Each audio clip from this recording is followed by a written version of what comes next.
धिरना धींत धीर धीरना धिरना धींत नगरदनिना धिरना धिरना.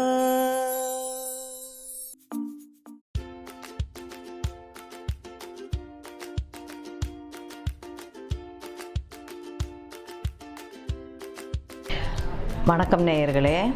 இன்றைக்கி செட்டிநாடு பலகாரத்தில் இந்த ஆடிக்கூழ் வந்து ரொம்பவும் உன்னதமான பொருள். இந்த ஆடிக்கூழுக்கு வந்து 1 கப்பு உளுந்து, வெள்ளை உளுந்து, 1/4 கப்பு பச்சரிசி. இந்த 1 கப்பு உளுந்தை வந்து நல்லா செவக்க வறுத்துக்கணும். அது மாதிரி அரிசியையும் வறுத்துக்கணும்.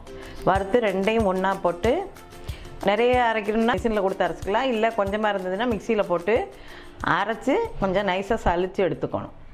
இதை எடுத்துக்கிட்டு இதுக்கு வந்து தேவையான அளவு அதாவது வெல்லம்.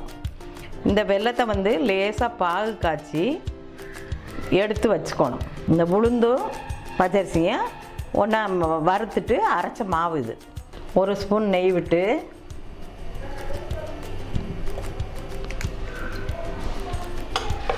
இந்த நெய் காய்ச்சதும் இந்த மாவை போட்டு வறுத்துக்கணும்.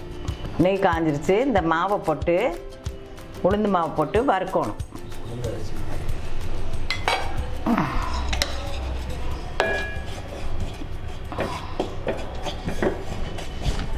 கட்டிப்படாமல் இருக்கிறதுக்கு தான் வறுக்கிறது. வறுத்தா மணமாகவும் இருக்கும். சூடு வந்த உடனே மணம் வந்துருச்சு. ஒரு 2 நிமிஷம் வறுத்தா போதும். ஒரு சட்டியில் தண்ணி விட்டு வெல்லத்தை இப்போ போட்டு பாகு காய்ச்ச போகிறேன்.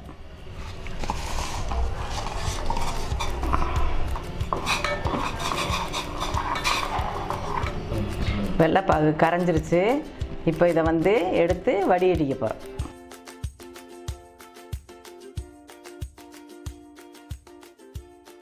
வறுத்த மாவு ஆற வச்சுருக்கேன். இந்த வெள்ளைப்பாகு கொதித்த உடனே இதை போட்டு கிளறணும். வெள்ளைப்பாகு கொதிச்சிருச்சு.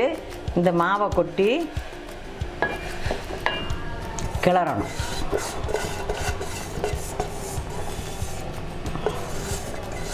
கட்டிப்படாமல் கிளறணும். கட்டி பட்டாலும் உடஞ்சிரும் கட்டி.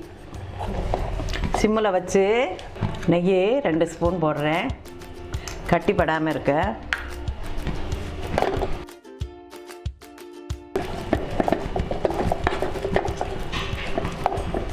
ஆடிக்கூழ் வந்து கட்டி இல்லாமல் நல்லா வெந்துருச்சு. கொஞ்சம் நெய் போட்டு இந்த லேசாக குமிழ் வந்த உடனே லைட்டாக அந்த வாசம் வரும். இந்த குமிழ் இப்படி இட்டுக்கிட்டு வரும்போது வெந்துருச்சுன்னு அடையாளம்.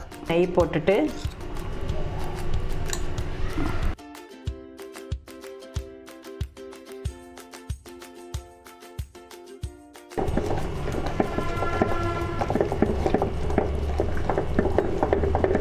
நெய் உங்களுக்கு சேர்க்கக்கூடாதுன்னு இருந்தால் கொஞ்சம் ஓகேயில் காய வச்சு கொஞ்சம் ஊற்றலாம். ஆடிக்கூழ் ரெடி ஆயிடுச்சு. எலும்புகளுக்கு கொஞ்சம் பலமானது. ஏன்னா இந்த உளுந்து சேர்றது வந்து எலும்புகளுக்கு ரொம்ப பலம், இடுப்புக்கு பலம். இது அவசியம் செஞ்சு பாருங்கள். இந்த வீடியோ பிடிச்சிருந்துச்சுன்னா இந்த சேனலை லைக் பண்ணுங்கள், சப்ஸ்கிரைப் பண்ணுங்கள்.